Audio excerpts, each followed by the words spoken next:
ஆண்டவராகிய இயேசு கிறிஸ்துவின் நாமத்தினால் தேவனால் எல்லாம் கூடும் நிகழ்ச்சிக்கு வரவேற்கிறேன். இன்றைய நிகழ்ச்சியில் ஒரு ஊழியருடைய துணைவியார் ஆண்டவருடைய அன்பினால் இளவயதிலேயே தொடப்பட்டு ஆண்டவருக்காக பாடி ஆண்டவரை மகிமைப்படுத்தி ஆண்டவருக்காக வைராக்கியமாக வாழ வேண்டும் என்று எண்ணி பிறகு கர்த்தருடைய இருதயத்தின் விருப்பங்களை எல்லாம் நிறைவேற்றி கொடுத்து இன்றளவும் ஒரு ஊழியரின் துணைவியாராக மிக அருமையாக ஊழியம் செய்து கொண்டிருக்கிற ஒரு சகோதரியை சந்திப்போம். அவரோடு கூட பேசுவோம். Praise lord sister. Praise lord brother. உங்கள் பேர், உங்கள் குடும்ப பின்னணி, அம்மா அப்பா, உங்கள் கூட பிறந்தவங்க, உங்கள் இளமை பருவம் எப்படி இருந்துச்சு, எப்போ ஆண்டவர் உங்களை தொட்டார், எப்படி தொட்டார், எல்லாம் சொல்லுங்கள். கர்த்தருடைய நாமத்துக்கு மகிமை உண்டாகட்டும். என்னுடைய பேர் கிரேசி கேஃபாஸ்.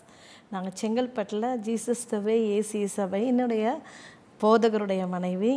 கர்த்தருடைய நாமத்தினால் நான் இங்கே வந்துடுது. கர்த்தருக்கு மகிமை உண்டாகட்டும். நான் ஆக்சுவலாக பார்த்தீங்கன்னா நான் born and brought up everything Chennai. நான் சென்னையில் தான் பிறந்தது. அப்பா வளர்ந்தது எல்லாமே இங்கே தான், படித்ததும் சென்னையில் தான். எங்கள் அப்பா வந்து ஒரு நல்ல ஒரு பெரிய அதிகாரி. அவர் கடைசியாக வந்து ஒரு டெப்டி கலெக்டராக இருந்து ரிட்டையர்ட் ஆனவர், பால் கிறிஸ்டோஃபர் அப்படின்னு தெரியும். அம்மாவும் ஒரு பெந்தேகோஸ்த் குடும்பத்தில் தான் நான் பிறந்தது. அதனால் சின்ன வயசுலேருந்தே இந்த எல்லா அனுபவங்களும் உண்டு. சர்ச்சுக்கு போகிறது வர்றது எல்லாமே. என்ன அப்படின்னு பார்த்தீங்கன்னா, எல்லாரும் சர்ச்சுக்கு போகிறாங்க வராங்க, ஏதோ ஞாயிற்றுக்கிழமை போவோம், அட்டன் பண்ணுவோம், ஏதோ வசனத்தை கேட்போம், அப்படி தான் வந்துடும். ஆனால் நெருக்கமான ஒரு உறவு, ஆண்டவரோடு நெருங்கி ஜீவிக்கிற அந்த உறவெல்லாம் அப்போல்லாம் எதுவுமே கிடையாது. சபைக்கு போவோம், கைதட்டி பாட்டு பாடுவோம், எல்லாத்தையும் இப்படி கவனிச்சிட்டு வர்றது தான். அப்போ இங்கே இது சின்ன வயசுலேருந்து எனக்கு மனுஷருடைய அன்புனா ரொம்ப பிடிக்கும். யாருன்னா என்கிட்ட நல்லா பேசணும், என்கிட்ட ரொம்ப நெருங்கி பேசணும்னு ரொம்ப ஆசைப்படுவேன். அப்போது நான் சின்ன வயசில் நான் என்ன எதிர்பார்த்தனோ அது வந்து யார்கிட்டையும் எனக்கு கிடைக்கல. அன்பு தான் எனக்கு ரொம்ப, ஏன்னா அன்பாக பேசிட்டாங்கன்னா அவங்களுக்கு ரொம்ப டைம்லாம் ரொம்ப ஸ்பெண்ட் பண்ண ஆரம்பிச்சிருவேன். அந்த மாதிரி ரொம்ப நேரம் பேச ஆரம்பிச்சிடுவேன். அவங்களுக்கு ரொம்ப இம்பார்ட்டன்ஸ் கொடுக்க ஆரம்பிச்சிடுவேன். அப்போ அந்த மாதிரி இருக்கும்போது சின்ன வயசுலேருந்து எனக்கு ஆண்டவர் வந்து அந்த அன்பை வந்து எந்த மனுஷர்கிட்டையும் அவ்வளோவா எனக்கு கொடுக்கல. ஆனால் இந்த உலகத்தில் ரொம்ப அதிகமாக நேசிச்சது எங்கள் அப்பா தான். ஏன் அப்படின்னு சொன்னால், நான் ஏதாச்சும் மனசு சோர்வாக இருக்கிற நேரத்தில், கஷ்டமாக இருக்கிற நேரத்தில் எங்கள் அப்பா வந்து வசனத்தை சொல்லி ஒரு தடவைக்கும் என்னை ஆற்றுவார், தேற்றுவார். அதனால எங்கள் அப்பா மேலே கொஞ்சம் அன்பு அதிகமாக இருந்தது. நான் ஃபஸ்ட்டு, எங்கள் அக்கா, ரெண்டாவது நான். எனக்கு அப்புறம் தான் தம்பிங்க வந்து ஒரு 12 வருஷத்துக்கு அப்புறம் தான் 2 தம்பிங்க பிறந்தாங்க. அது வரைக்கும் நான் எங்கள் அப்பாவுக்கு செல்ல பொண்ணாக தான் இருந்தேன். அவர் எதுனா சின்ன வயசில் அவர் எதுனா வாங்கிட்டு வந்தார்னா எனக்கு தருவார். நான் தான் ஸ்பெஷலாக 10 மணி இருந்தாலும் என்னை எழுப்பிலாம் கொடுப்பார். அதனால் எங்கள் அப்பாவுடைய அனுபவம்லாம் எனக்கு ரொம்ப பிடிக்கும். அதுக்கு ஆப்போசிட்டு எங்கள் அம்மா இருப்பாங்க. எங்கள் அம்மா இப்படி தான் பேசணும், இப்படி தான் நடக்கணும், இப்படி தான் ட்ரெஸ்ஸிங் பண்ணணும். ரொம்ப அதிகமாக பேசுனா அங்கேருந்து கரண்டி பறக்கும். அந்த மாதிரி பயங்கர ஸ்ட்ரிக்ட்டு. எங்கள் அம்மா கிட்டலாம் அந்த அன்பெல்லாம் வந்து நான் எதிர்பார்த்த அந்த அன்பு எங்கள் அம்மா கிட்ட கிடைக்கவே இல்லை. அவங்கள பார்க்கும்போதெல்லாம் ஒரு பயம்தான் இருக்கும். ஆனால் எங்கள் அக்கா எங்கள் அம்மாவோட நல்ல திக்காக இருப்பாங்க. எனக்கு எல்லாமே எங்கள் அப்பா தான். அப்படி இருக்க காலகட்டத்தில் எங்கள் தம்பிங்க பிறந்த உடனே எங்கள் அப்பா வந்து என் மேலே வச்சுருக்க அந்த இம்பார்ட்டன்ஸ் எல்லாமே என் தம்பிங்க மேலே போயிடுச்சு. அப்போச்சா எங்கள் அப்பா எவ்வளோ நல்லா என்கிட்ட பேசுவார், இப்போ எல்லாம் என்னை கண்டுக்கவே மாட்டேங்கிறாரு. நானும் வளர அந்த பிள்ளைங்கள்லாம் சின்ன பிள்ளைங்களாக இருக்கும்போது வளர்ந்து வரும்போது ஒரு அன்பு தான் ரொம்ப அதிகமாக ஏங்கி தவிப்பேன். நான் சர்ச்சுக்கெல்லாம் போயிட்டு வரும்போதெல்லாம் வந்து அந்த அளவுக்கு வந்து நான் ஜெபம் பண்ணுவேன். நேம் சேக் கிறிஸ்டியன் மாதிரி தான். பெந்தேகோஸ்தே அனுபவத்தில் இருந்தாலும் அந்த அளவுக்கு ஆவிக்குரிய அளவு டீப்பாலாம் நான் போகல. ஒரு நாள் நான் +1 10th படிக்கும்போது புக்கெல்லாம் மாறிச்சு. நான் சொல்கிறது 91 அந்த ரேஞ்சில். அப்போ புக்கு மாறிச்சு. English medium. நான் 10ஆம் கிளாஸ் வரைக்கும் தமிழ் மீடியம் படிச்சுட்டு +1 +2 இங்கிலீஷ் மீடியம் படித்தேன். அப்போது அந்த டைமில் புக்கு மாறினாலும் அந்த புக்கு எங்கேயும் கிடைக்காது. கவர்மெண்ட்டு ஸ்கூலில் தான் அங்கே தான் வரும். நான் 10ஆம் கிளாஸ் வரைக்கும் லூது ஸ்கூலில் படித்தேன். அதுக்கப்புறம் +1 +2 லேடி வெல்லிங்டன் ஒரு ஸ்கூலில் படித்தேன். 10ஆம் கிளாஸ் முடிஞ்ச உடனே எல்லாருமே சீக்கிரமாக போட்டு அப்ளை பண்ணுவாங்க. ஆனால் எனக்கு அப்ளை பண்ணவே இல்லை. நான் பாலிடெக்னிக் போகலாம் அப்படின்னு நினச்சிட்டு இருக்க நேரத்தில் எனக்கு எதுவுமே கிடைக்கல. அப்போது அப்பா சொன்னார், நான் பாலிடெக்னிக் படிக்கிறேன்ப்பா.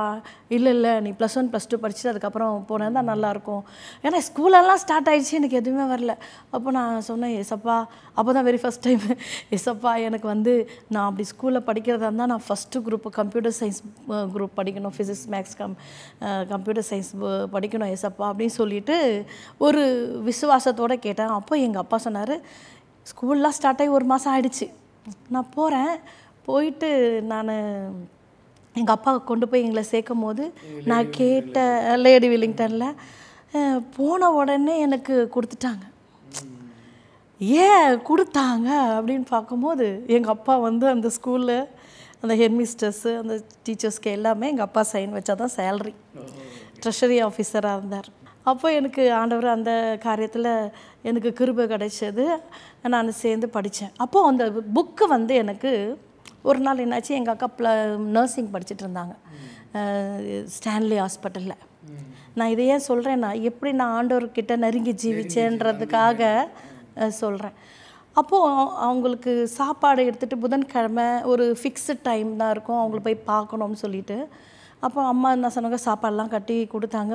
எஸ்தருக்கு இன்றைக்கி ஆஃபர்னால அவங்களுக்கு இப்போ ஈவினிங் போய் நம்ம விசிட்டர் டைம் இருக்குது, போய் பார்க்கலாம் அப்படின்னு. அப்போ நானும் என்ன பண்ணேன், அந்த சாப்பாடெலாம் எடுத்துகிட்டு மேலே புக்கு அடுத்த நாள் எக்ஸாமு. எங்கள் அக்கா கிட்ட போனால் உடனே வரமாட்டோம், 2 மணி நேரம் உட்காந்து பேசிட்டு தான் வருவோம்.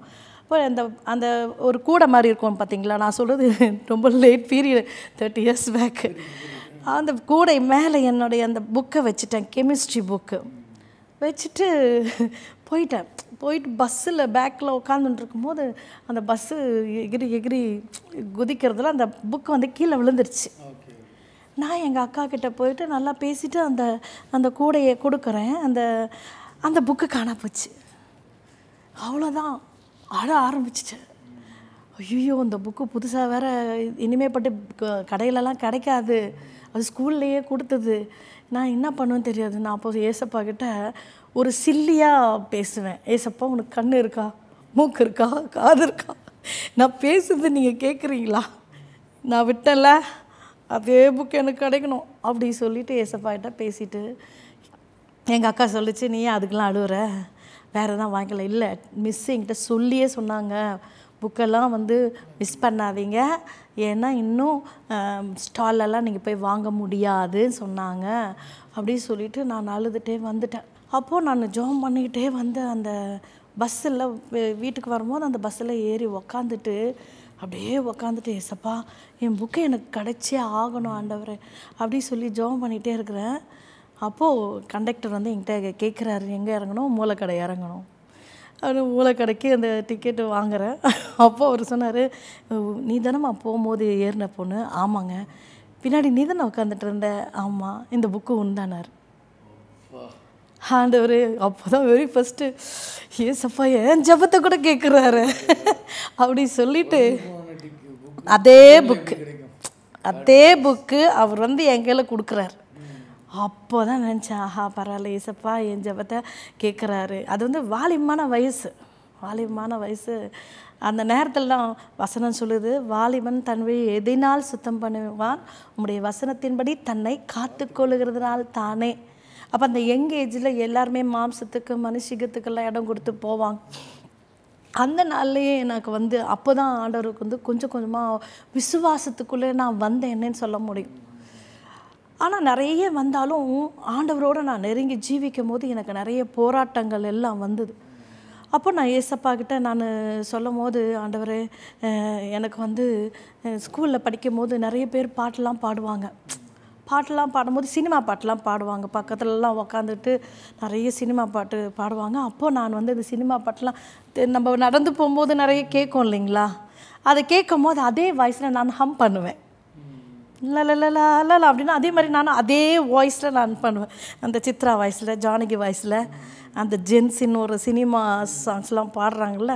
நான் கிறிஸ்தவ பொண்ணாக இருந்தாலும் எனக்கு சினிமாவில் அந்த பாட்டு மேலெலாம் மோகம், அந்த பழைய படம்லாம் வரும் பாருங்கள், அந்த நிறைய சாங்ஸ்லாம் ரொம்ப அது என் இருதயத்தை ரொம்ப பாதிக்கும். ஏசப்பா ஒரு பக்கம் இருந்தாலும் சினிமா பாட்டு எனக்கு ரொம்ப பிடிக்கும். என்னென்னா, நான் பெந்தேகோஸ்தே குடும்பத்தில் இருந்ததுனால காதில் கையில் மூக்கில் எதுவும் மாட்டல. எதுனா ஒரு பெர்ஃபார்மன்ஸ் ஸ்கூலில் வந்து, நீ நல்லா பாடுற கிரேசி, சினிமா பாட்டெலாம் லஞ்ச் டைமில் பசங்கள்லாம் உட்காந்துட்டுருப்பாங்க என்னை சுற்றிட்டு, பாடுடி அப்படின்னு சொல்லுவாங்க. அதே வாய்ஸில் பாடுவேன், நான் தாளமும் போடுவேன். அதனால் இன்னும் சர்ச்சில் பேண்ட் அடித்து வாசித்து பழக்கம்லாம் தாளம் போட்டுகிட்டே பாடுவேன். அப்போது பசங்கள்லாம் அந்த ஸ்கூல் ப்ரோக்ராம்லாம், நீ வந்து சினிமா பாட்டு பாடு. ஆனால் எனக்கா ஆசையாக இருக்கும், நான் மற்ற பாடுற பசங்களாம் கொஞ்சம் மொக்கையாக பாடுங்க, நான் நல்லா தானே பாடுறேன், ஏன்னா எனக்கு பாட முடியலையே அப்படின்லாம். அப்போ நான் சொன்னேன், ஏசப்பா நான் வந்து சினிமா பாட்டெல்லாம் இப்படி பாடுறதுக்கு இவ்வளோ பேர் ரசிக்கிறாங்க. அப்போ கேசட் தான் வரும் பாருங்கள், எம்பிஏ கேசட்டு அதுதான் வரும். அந்த கேசட்லாம் போடும்போது எனக்கு வந்து ஒரு ஆசை, அதில் லாலான்னு பாடுறாங்க இல்லையா ஒரு பாட்டு, கர்த்தரை நம்புவேன், அது சசிரேகாக்கா பாடுவாங்க. ஆஹா, அதில் ஹம்மிங் வரும். நான் சொல்கிறேன், ஏசப்பா இந்த கூட போடுறாங்களா இந்த லாலா லோலா, அதெல்லாம் நான் போடணும். இந்த கேசட்லாம் எவ்வளோ இடத்துலலாம் எவ்வளோ வீடுங்களெல்லாம் பாடும்போது நீங்கள் மகிமைப்படுறீங்கல்ல, அதுபோல் நானும் பாடணும் ஏசப்பா. இந்த மாதிரி ரெக்கார்டிங்லலாம் போகணும். அப்போல்லாம் வந்து ரெக்கார்டிங் போகிறதுலாம் பெரிய விஷயம், புரியுதுங்களா? இப்போ நிறைய டெவலப்மெண்ட் வந்துச்சு, யூடியூப்பு, ஃபேஸ்புக்கு அதெல்லாம் வந்துடுச்சு. அப்போல்லாம் நாங்கள் அந்த டைம்லலாம் வந்து ரெக்கார்டிங் ஸ்டுடியோ போனோன்னா வாய்ஸு நல்லா இருந்தால் தான் உள்ளே ஏற்றுவாங்க. நாங்கள் அப்படியே ரெக்கார்டிங் ஸ்டுடியோன்னா அந்த AVM studio, Prasad studio, Joy studio அங்கெல்லாம் போகும்போது ரொம்ப நல்லாயிருக்கும். அப்போ நான் ஏசப்பா கிட்ட பேசினேன், ஏசப்பா நான் பேசுறது உங்கள் காதில் கேட்குதா? எனக்கு இது ஒரு ஆசையாக இருக்குது, பாட்டு பாடணும்னு ஆசையாக இருக்குது. அப்போ நாங்கள் பெண்டகாஸ்ட் ஃபேமிலியாக இருந்தாலும் எங்களுடைய கசின் பிரதர் மியூசிக்லாம் வாசிப்பார். அவர் மியூசிக் குரூப்லாம் போகும்போது நான் அவர்கிட்ட போய் சொல்லுவேன், என்னை கூட்டுட்டு போ அப்படின்னு சொல்லுவேன். நானும் பாடுறேன் ஸ்டேஜில், ஆசையாக இருக்குது. சில சமயத்தில் எனக்கு தெரிஞ்சவங்கெல்லாம் ஒரு சில சமயம் நான் நல்லா பாடுறேன்னுட்டு என்னை பாடலாம் விட மாட்டாங்க. அவங்களுக்கு பிடிச்சவங்கள பாட வச்சுட்டு நான் பாட்டை கேட்டுட்டு அப்படியே உக்காந்துட்டே இருப்பேன். என்னைய வந்து மேலே ஏற்றக்கூட மாட்டாங்க ஸ்டேஜிலலாம். சில சமயத்தில் கன்வென்ஷன் மீட்டிங்லாம் நடக்கும், எனக்கு பாட்டு பண்ண 3 நாள் கன்வென்ஷன், நான் பாட்டு பண்ண ஃபஸ்ட்டு நாள் வெயிட் பண்ணிட்டு இருப்பேன், தரமாட்டாங்க. செகண்ட் நாள் வெயிட் பண்ணிட்டு இருப்பேன், தரமாட்டாங்க. 3ஆவது நாள் அழுகே வந்துடும். ஏன்னா காணிக்க முடிஞ்ச உடனே மெசேஜ் போயிடும், அவ்வளோ இனிமேல் கிடையாது. அப்போ நான் எங்கள் தாத்தா கிட்ட போய் சொல்லுவேன், தாத்தா 3 நாளாக வெயிட் பண்ணுறேன், மற்றவங்களெல்லாம் பாட விடுறாங்க, என்னையும் பாட விட மாட்டேங்கிறாங்களே. அப்போ போய் எங்கள் தாத்தா நடத்துகிறவங்கிட்ட சொல்லுவார், கிரேசியை பாட விடுங்க அப்படின்வார். அப்போது அவங்க என்னை கூப்பிடும்போது வேண்டா வெறுப்பாக கூப்பிட்ற மாதிரி தான் இருக்கும். அப்போ எந்த சந்தோஷமான சூழ்நிலையாக பாடுவீங்க, கண்ணீரோடு போய் பாடுவேன். அந்த பாட்டெல்லாம் எனக்கு இன்னும் கூட நிறைய சாங்ஸ் நான் கண்ணீரோடு பாடின சாங். இதயம் தாங்காத பாரம், அது பாடும்போது அழ வந்துடும். இருளில் உன்னை கொண்டு சேர்க்கும் செல்வம் இருந்தாலும் உனக்கு சொந்தம் இல்லாமல் போகும். விழியடை கண்ணீர் துடைத்திட வருவார், ஜீவன் மீட்டு தருவார், விண்ணாலும் தேவன் இயேசு வருவார். அந்த பாட்டை பாடி முடிச்ச உடனே நிறைய பேர் உண்மையாக உணர்ந்து தங்களை ஒப்பு கொடுத்துக்கிறது நான் பார்த்துருக்கேன். அப்போ ஆண்டவர்கிட்ட சொன்னேன், ஏசப்பா நான் பாடும்போது நீங்கள் அதில் ரசிங்க, இதே மாதிரி நான் நிறைய இடங்களில் பாடணும், எனக்கு உதவி செய்யுங்க ஏசப்பா அப்படின்னு சொல்லி நான் +2 முடித்தேன். +2 முடித்ததுக்கப்புறம் ஆண்டவர் வந்து நம்முடைய இருதயத்தை பார்க்குறார். நான் உலக பிரகாரமாக போகணுன்னு நான் நினைக்கல, ஆனால் பாடுறது நல்ல வாய்ஸ் இருந்துச்சு. எனக்கு நிறைய பேர் கேட்டாங்க, அந்த சினிமாவில் வாசிக்கிறவங்க, கச்சேரியில் வாசிக்கிறவங்களாம் கேட்டாங்க, நீ வந்து பாட்டு பாடுங்க, நிறைய காசு கிடைக்கும், பணம் கிடைக்கும்.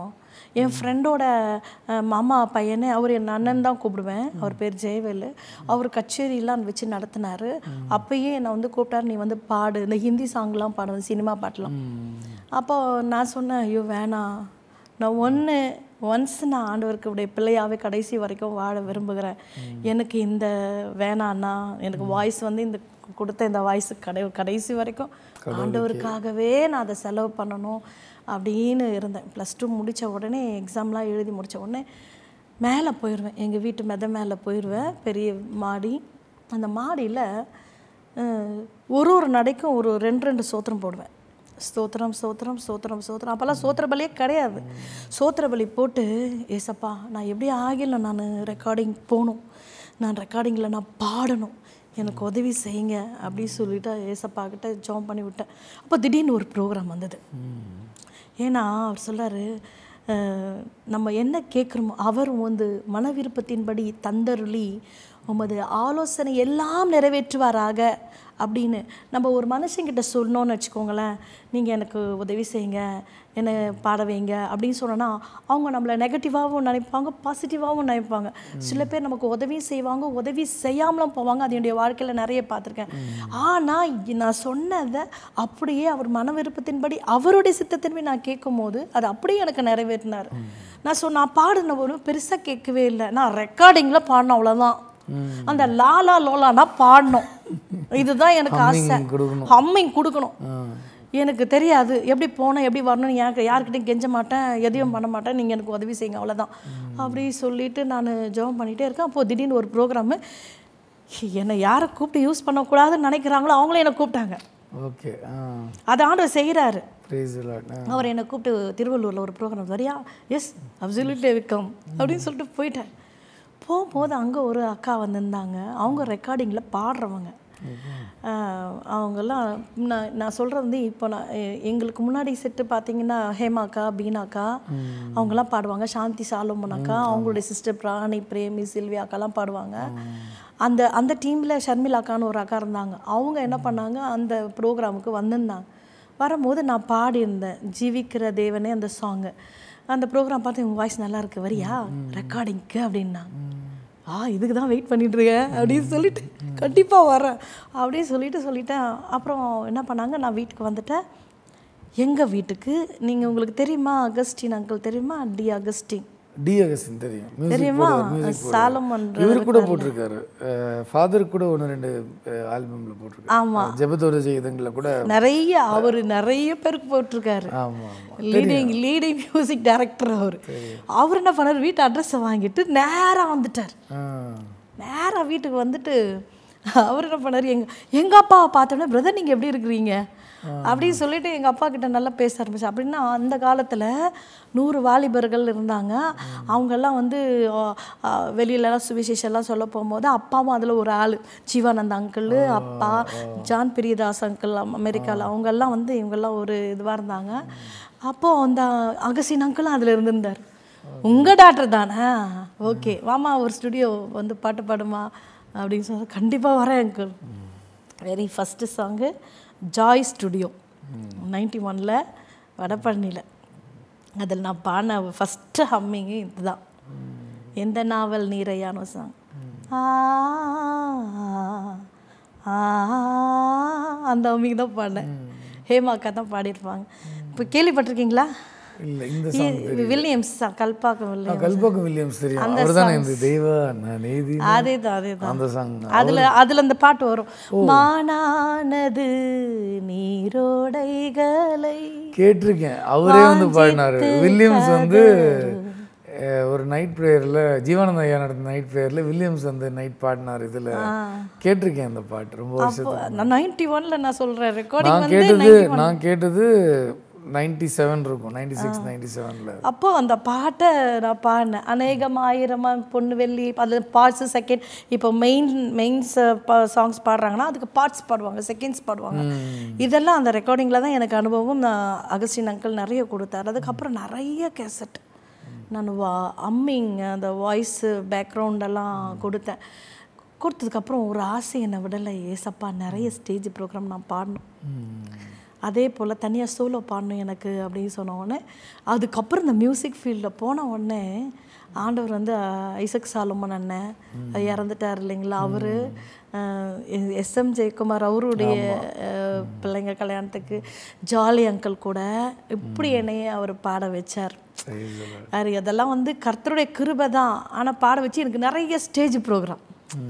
அவர் சொல்றாரு, என்னை நோக்கி கூப்பிடு, நான் உனக்கு அறியாதது உனக்கு எட்டாத அவர் மரியாதை கொடுத்து ஆண்டவர் எல்லாத்தையும் நிறைவேற்றுவார். அப்புறம் நான் வந்து ஏசப்பா வந்து நான் சும்மா விடலை, அவரை வந்து பயங்கரமாக அவர் சொல்றாரு, நீ கடுகளவு விசுவாசம் இருந்தால் இந்த மலையை பார்த்து பேர்ந்து போய் என்று சொன்னால் அது அப்படியே ஆகும் அப்படின்னு சொல்லிட்டு சொல்கிறாருல. அந்த மாதிரி ரேஞ்சில் அப்போ எனக்கு கொஞ்சம் சென்னையில் ஓரளவுக்கு நல்லா பப்ளிசிட்டியாக வந்த நேரம். அப்போ வந்தபோது நிறைய ப்ரோக்ராம் என்னை கூப்பிடுவாங்க, மேரேஜ் ப்ரோக்ராம் கூப்பிடுவாங்க, கன்வென்ஷன் மீட்டிங்கில் கூப்பிடுவாங்க. அப்போது தான் எனக்கு வந்து பத்மா ஆண்டி கூட பாடினேன், ஜவஹர் அங்கிள் கூட, சிஸ்வா பிரகாஷ் அங்கிள் கூட, இப்போ சொன்னாங்கல்ல அவர் கூட, அருள்ராஜ் அங்கிள், அப்போல்லாம் இவங்கெல்லாம் ரொம்ப 3 நாள் 4 நாள் கன்வென்ஷன். சீர்னி அரங்கத்தில் யாரும் போய் மேலே போய் பாடவே முடியாது, இது வரைக்கும் யாரும் பாட. ஆனால் அந்த சீர்னி அரங்கத்தில் கீழே உக்காந்துட்டு நான் போவேன், அது மேலே ஏறி நான் பாடணும் ஏசப்பா. அதே போல் ஒரு நாள் ஆல்பர்ட் அண்ணன், ஆல்பர்ட் சால்மன் அண்ணன், ஃப்ரெடி அண்ணன், அரும்பாக்க ஃப்ரெடி அண்ணன், அவங்க 2 பேரும் சேர்ந்து ஒரு ப்ரோக்ராம் கூப்பிட்டாங்க. ஜான் ஜோசப்னு சொல்லிட்டு ஒரு ஊழியக்காரர் இருந்தார். அப்போ அந்த சீரணி அரங்கத்தில் ஆமாம், அவர் அப்பயே இறந்துட்டாரு. அந்த இதில் வந்து நான் தனியாக சோலோ பாடினேன். இதெல்லாம் மனுஷரால கூடாது, இப்போ இது சாத்தியமாக இருக்கலாம், அப்போல்லாம் இதெல்லாம் சாத்தியமே கிடையாது. சாதாரணமாக ஒரு மீட்டிங்கில் போய் ஃபுல் மேலே ஸ்டேஜில் ஏறி நின்று பாடுறதுன்றதெல்லாம் முடியவே முடியாது. ஆனால் ஏசப்பா என்னுடைய ஜபத்தை கேட்டு பதில் கொடுக்குறாரு. அவர் இயற்கைக்கும் அப்பாற்பட்ட காரியத்தை செய்கிறாருன்றத இன்னொரு நாள் நான் புரிஞ்சுக்கிட்டேன். எப்படின்னா, ஒரு நாள் ரிச் டோம்ப்ரான் வந்து ஒரு மீட்டிங்க்கு வந்திருந்தார். அப்போ வந்து தினத்தந்தி ஆஃபீஸில் அது ப்ரோக்ராமு அகஸ்டின் அங்கிள் தான் கூப்பிட்ருந்தாங்க. அகஸ்டின் அங்கிள் கூப்பிட்ருக்கும் போது நான் என்ன பண்ணேன், நாங்கள் பாடுறதுக்காக போயிட்டேன். அப்போது பாடுறதுக்கு முன்னாடி நவம்பர் மாதம் சாதாரணமாக மழை பெஞ்சாலே நம்ம வீட்டுக்கு முன்னாடி கொஞ்சம் தண்ணியெலாம் தேங்கிடும். அந்த தண்ணி வந்து வடிகிறதுக்கு 3 மாதம் 4 மாதம் ஆகும். நான் என்ன பண்ணேன், எங்கள் அப்பா ஆஃபீஸராக இருந்தோம். அந்த இடத்துல எங்கள் அப்பாவுக்காக தான் அவ்வளோ தூரத்துக்கு வந்து இது போட்டாங்க, குடித்தண்ணிலாம். ஆனால் என்ன ஒரு இப்படி இருக்குமே, 3 மாதம் ஒரு அழுக்கு தண்ணியில் நம்ம போனோமே. உடனே அதுக்கும் ஏசப்பா கிட்ட கேட்குறேன். நான் சாயங்காலம் 6 மணிக்கு ரிச் டோம்ப்ரான் மீட்டிங் போகிறேன். காலையில் 11 மணிக்கு பார்க்குறேன், செம்ம இருட்டு. 12 அப்படியே இன்னும் இருட்டு கூடிக்கிட்டே வருது. அப்போ நான் ஏசப்பாட்ட சொல்கிறேன், ஏசப்பா இந்த தண்ணி வந்துச்சுன்னு வச்சுக்கோங்களேன், 3 மாதத்துக்கு நாங்கள் அழுக்கில் தான் போயிட்டு வரணும். யாரும் இது வரைக்கும் காவலாம் கட்ட மாட்டேங்கிறாங்க, எனக்கு தெரியவே தெரியாது, இந்த மழை இங்கே கொட்டக்கூடாது அப்படின்னு சொல்லிட்டு ஒரு சில்லி பிஹேவியர்ஸ் தான். மேலே மொட்டை மாடியில் நான் சொன்னேன் இல்லைங்களா முன்னாடி, ஒரு ஸ்டெப்புக்கும் 2 ஸ்தோத்திரம் சொல்லிட்டு 10,000 ஸ்தோத்திரம் போட்டேன். 10,000 ஸ்தோத்திரம் போட்டால் மழை வரக்கூடாது, இப்படி தான் கட்டளை கொடுப்பேன். என்ன சொல்லுவேன், அன்னைக்கு யோசுவாவை பார்த்து சொன்னீங்களா, சூரியனை அங்கே நில்லு, சந்திரனை அயலான நில்லு, கிபியோல நில்லு சொன்னீங்க. நான் இப்போ சொல்கிறேன், மேகமே இந்த பக்கம் கொட்டக்கூடாது, அவ்வளோதான் அப்படின்னு சொல்லிட்டு நான் ட்ரெஸ்ஸை மாட்டிட்டு போயிட்டு 6:30 மணிக்கு போகிறோம். எங்கள் பெரம்பூருக்கும் டவுட்டனுக்கும் எவ்வளோ டிஸ்டன்ஸு, வித்தின் 15 மினிட்ஸில் நம்ம ரீச் பண்ணிடலாம். அப்போது நாங்கள் வந்து ஜாப் பண்ணிகிட்டே இருக்கேன், பாட்டெலாம் ஸ்டார்ட் பண்ணி நடத்துகிறோம். கொட்டுன்னு கொட்டுது மழை. 6 மணிக்கு ஸ்டார்ட் பண்ணது முடிகிற வரைக்கும் கொட்டிகிட்டு இருந்தது. அப்போ எவ்வளோ இந்த தண்ணி அங்கே கொட்டியிருந்தால் என்ன ஆயிருக்கும், ஃபுல்லாக நிரம்பி இருக்கும். அப்போ நான் ஜெபம் பண்ணுறேன், ஏசப்பா என் விசுவாசத்தை நீங்கள் வர்த்திக்க செய்கிறீங்களா இல்லையா அப்படின்னு சொல்லிட்டு ஜெபம் பண்ணிவிட்டு கேட்டுட்டு நான் என்ன பண்ணுறேன், முடித்த உடனே போகிறேன். மனசுக்குள்ளே ஒரு அவிசுவாசம், ஐயோ தண்ணி இவ்வளோ இங்கே பேஞ்சிருக்குது, அங்கே கண்டிப்பாக பேஞ்சிருக்கும் அப்படின்னு சொல்லிட்டு, ஆண்டவரே என் விசுவாசத்தை வர்த்திக்க செய்யுங்க ஏசப்பான்னு சொல்லிட்டு நான் போகிறேன். வீட்டுக்கு போனால் எங்கள் வீட்டாண்ட ஒரு சொட்டு தண்ணி இல்லை. ஹல்லேலூயா. என்னன்னா எங்கள் அப்பா கிட்ட கேட்குறேன், அப்பா மழை பெய்ஞ்சுதா இங்கே அப்படின்னு கேட்குறேன். இங்கே தூரல் தான் போட்டுச்சுமா, பக்கத்து இருக்குல்ல செம்ம மழை, ஆனால் நம்ம வீட்டில் மழை இல்லை. ஆமேன். அப்போ தான் நினச்சேன், ஏசப்பா உண்மையை என்னை நேசிக்கிறாரு அப்படி சொல்லிட்டு அன்னையிலேருந்து ஆண்டவரை நிறைய பிடிக்க ஆரம்பிச்சிட்டு நான் என்னோடய ஃப்ரெண்டு ரோசின்றவங்க 2 பேருமே அன்மேரிட், எங்களுக்கு 30 இயர்ஸ் தான் கல்யாணம் ஆச்சு. 2 பேருமே ஊழியத்துக்கு போவோம். அவங்க அப்பாவும் எங்கள் அப்பாவும் ஃப்ரெண்டு, எங்கள் அம்மாவும் அவங்க அம்மாவும் ஃப்ரெண்டு. ஆனால் எங்கள் அப்பாவும் அவங்க அப்பாவும் சொல்கிற ஒரே டைலாக்கு, படிச்சுட்டே ஊழியம் செய்யுங்க, வேலை செஞ்சுட்டே ஊழியம் செய்யுங்க. எங்களுக்குலாம் அங்கிள் அவங்க அப்பா எங்ககிட்ட சொல்லுவார், எங்கள் அப்பா அவகிட்ட சொல்லுவார். ஆனால் நாங்கள் 2 பேருமே எங்கள் அப்பாவுக்கு தெரியாமல் கொள்ளாமல் நிறைய மினிஸ்ட்ரிக்கு போயிடுவோம். அந்த கிராம ஊழியத்துக்கு போய் ட்ராக்ஸ் கொடுக்கறது, ஹாஸ்பிட்டல் ஊழியம். நாங்கள் 2 பேருமே அந்த யூத் பசங்களெல்லாம் வச்சு மீட்டிங் நடத்துவோம். எனக்கு கிடைக்கிற காசு அவளுக்கு கிடைக்கிற காசு 2த்தையும் போட்டு ஏதாச்சும் எங்களுக்கு நிறைய பாஸ்டர்ஸுங்கெல்லாம் தெரியும், அவங்கவுங்க சர்ச்சை பிடிச்சிட்டு அதில் வந்து மீட்டிங் அப்படியே நடத்திட்டு இருக்கும்போது எங்களுக்குள்ள ஒரு பெரிய ஆசை என்னென்னா, சரி கல்யாணமே பண்ணக்கூடாதுப்பா, கல்யாணம் பண்ணால் நம்மளை யாரும் ஊழியம் செய்ய விட மாட்டாங்க. அதனால் நம்ம வந்து பேசாத நாங்கள் இப்படி பேசிக்குவோம். இந்த சைடில் போனால் உங்கள் அப்பா என்ன டார்ச்சர் பண்ணுறோம், அந்த சைடில் போனால் உங்கள் அப்பா என்ன டார்ச்சர் பண்ணுற, எங்கள் அப்பா உன்ன டார்ச்சர் பண்ணுறாரு.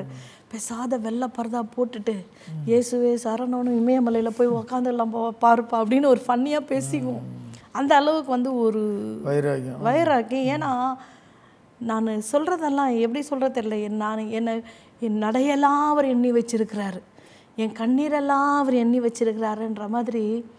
அந்த மாதிரி எனக்கு ஒரு குறிப்பிட்ட காலத்தில் அப்பா வந்து பிள்ளைங்களை தம்பிங்களை பார்த்தோன்னே அப்பா அன்பு போயிடுச்சா, நான் கடைசி வரைக்கும் ஏசப்பாவுக்காக வாழணும், அவருக்காகவே ஜீவிக்கணும், அவருக்காகவே சாகணும், அவருக்காகவே ரத்தம் சிந்தியும் சாகணும். அந்த மாதிரி ஒரு வெறி வந்துச்சு எனக்கு, வெறி வந்துச்சு. முன்னாடி பார்த்தீங்கன்னா எங்கள் அப்பா பிள்ளையா இருக்கும்போது ஒரு பயந்தாங்கோலி பேச மாட்டேன், யாருக்கிட்டே அதிகமாக பேசவே மாட்டேன், உம்முன்னு இருப்பேன் ஒரு 10ஆம் கிளாஸ் வரைக்கும்.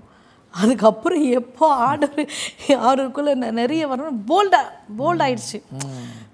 வைராக்கியமாக ஆண்டோடைய சத்தியத்தை சொல்ல தெருவிலலாம் நின்று சொல்லியிருக்கேன். அந்த யங் ஏஜில் யங் ஏஜில் வந்து வெக்கமே பட மாட்டேன். கிராம ஓடியெல்லாம் போகும்போது அப்படியே தெருவில் நின்று நல்லா பேசுவேன். ஏசப்பா கிட்ட சொன்னேன், ஏசப்பா ஒரே ஒரு காரியம்தான். ஒரு சிறிய இடைவெளிக்கு பிறகு நம்ம தொடர்ந்து பேசலாம். நேர்களே, ஒரு சிறிய இடைவெளிக்கு பிறகு தேவனால் எல்லாம் கூடும் நிகழ்ச்சி தொடரும். தேவனால் எல்லாம் கூடும் இடைவேளைக்கு பிறகு